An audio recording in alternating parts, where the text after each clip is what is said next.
Hello and नमस्कार। मैं वैशाली गोगे आप सभी का स्वागत करती हूं हमारे चैनल पर।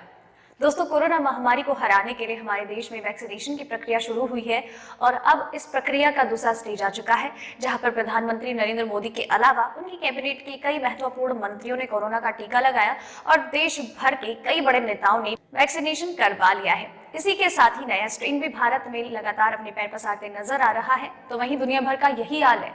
पुराने वायरस से लड़ने के लिए वैक्सीनेशन शुरू है, लेकिन वायरस हार नहीं मान रहा है और लगातार म्यूटेट कर रहा है।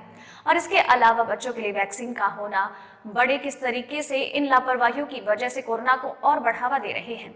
इस तरह की बहुत सारी खबरें और अपडेट्स हैं, जिनमें से सिर्फ और सिर्फ मैं आपको 5 महत्वपूर्ण खबरें बताऊंगी। तो दोस्तों, चलिए जान लेते हैं आज की हमारी टॉप 5 खबरों के बारे में, जहां पर हम सबसे पहले जानेंगे भारत में कोरोना का हाल। दैनिक मामलों में गिरावट जारी। पिछले 24 घंटे में 12,286 नए मामले मिले। भारत में एक बार फिर से कोरोना वायरस में पैर पसारते हुए नजर आ रहा है, क्योंकि लगातार कोरोना के केसेस में बढ़ोतरी देखी जा रही है।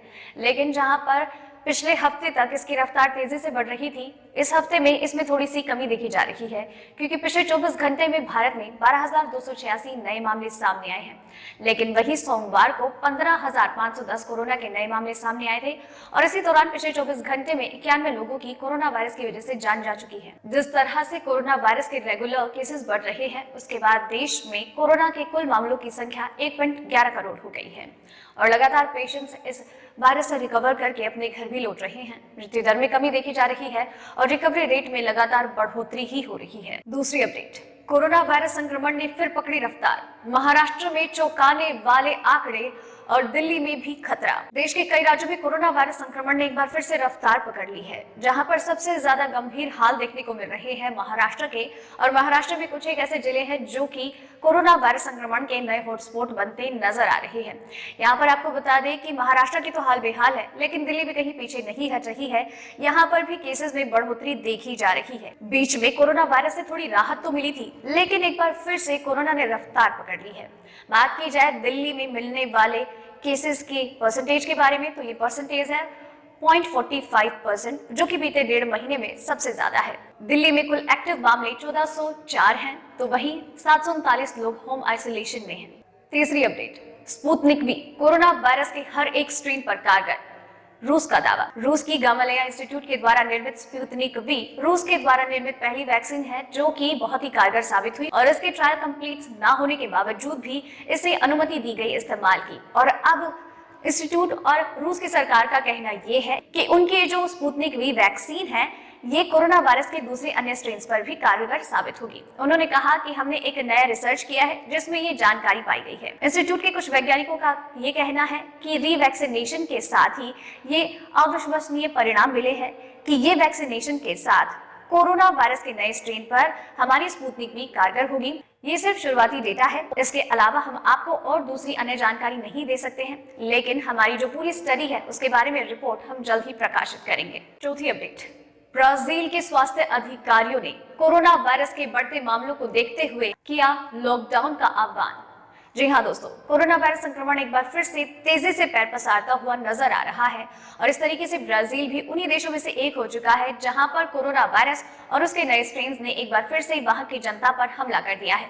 अब ऐसे में स्वास्थ्य अधिकारियों का ये कहना है कि उन्हें जल्द से जल्द लॉकडाउन और नाइट कर्फ्यू जैसे कड़े कदमों की तरफ बढ़ना चाहिए। कोविड-19 से देश भर में 1000 लोगों की मौत हो जाने के बाद वहां पर माहौल काफी ज्यादा बदतर हो गया है और इस वजह से अस्पतालों में बेड्स की कमी है।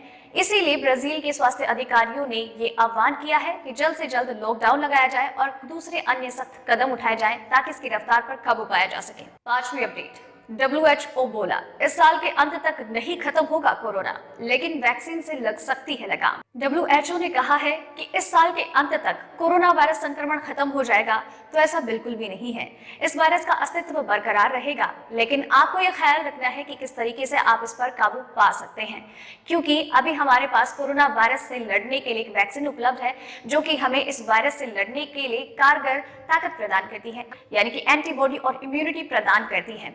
लेकिन अगर आप ये सोचते हैं कि साल के अंत तक कोरोना खत्म हो जाएगा, तो ये ऑब्वियस बात है कि बहुत ही इमेच्योर बात है, ऐसा कुछ नहीं होगा। लेकिन वैक्सीन हमें कोरोना वायरस और इसके नए स्ट्रेन से मजबूत तरीके से लड़ने में ताकत देती है, एंटीबॉडीज और इम्यूनिटी डेवलप करती है हमारी बॉडी में। वैज्ञानिकों का कहना है कि कोरोना वायरस वैक्सीन की वजह से लगातार नए मामलों में कमी देखी जा रही है, तो साथ ही साथ मृत्यु दर में भी कमी हो रही है। इसके अलावा उनका कहना ये भी है कि अभी हाल फिलहाल में देशों की सरकारों को ये सोचना चाहिए कि आखिर किस तरीके से वो कोरोना वायरस की इस बढ़ती रफ्तार पर काबू पा सकते हैं। तो दोस्तों, आज की इस वीडियो में बस इतना ही।